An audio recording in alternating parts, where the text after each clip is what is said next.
Durga recording studio मुरबल्ला बाजार। बोल सच्चा दरबार की।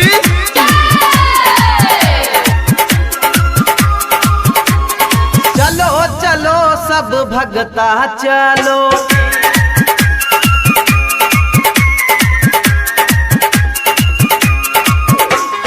चलो चलो सारे भगता चलो मैया के दरबार। सब पे दया बरसाएंगे शेरा वाली माँ, सब पे दया बरसाएंगे तिरछुल वाली माँ। चलो चलो सारे भगता चलो मैया के दरबार। सब पे दया बरसाएंगे तिरछुल वाली माँ, सब पे दया बरसाएंगे जोता वाली माँ।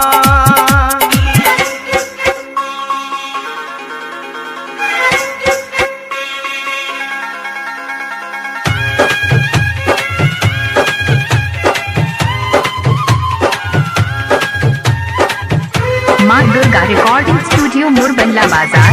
चंदन दिलाही, चंदन दिलाही, चंदन दिलाही, चंदन दिलाही।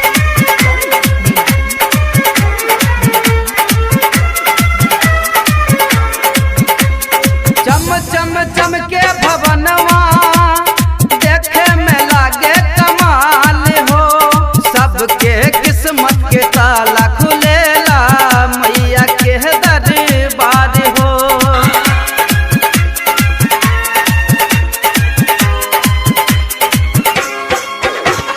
चम चम चम के भवनवा देखे में लागे कमाल हो, सबके किस्मत के ताला खुलेला मैया के दरबार हो, मैया के दरबार हो।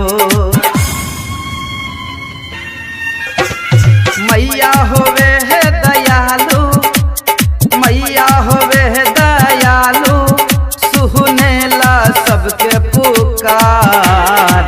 चल चल रे सब भगता चल मैया के दरबार। चल चल रे सब भगता चल शेरावाली के दरबार।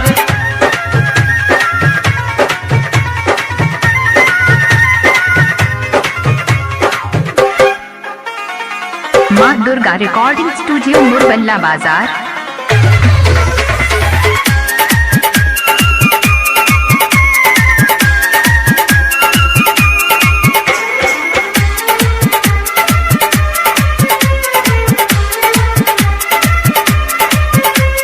जिंदगी सफल हो जाई तो ओकर गुण गाई के, श्रीधर के जैसन भगति कर चरण में शीश झुकाई के।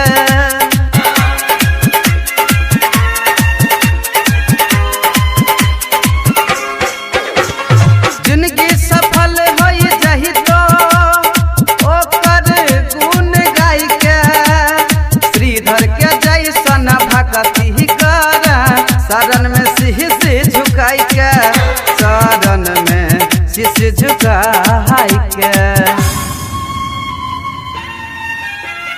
कहै छै बिक्की पुजारी, गाबै छै बिक्की पुजारी, शेरावाली माँ के भजन। राकेश रंगीला सिंटू संगम भगती में छै मगन। चलो चलो रे सब भगता चलो मोरे मैया के दुआर। चलो चलो मेरे भगता चलो मैया के दरबार। सब पे दया बरसाएंगे तिरछुल वाली माँ, सब पे दया बरसाएंगे कुशहा वाली माँ। माँ दुर्गा रिकॉर्डिंग स्टूडियो मुरबल्ला बाजार।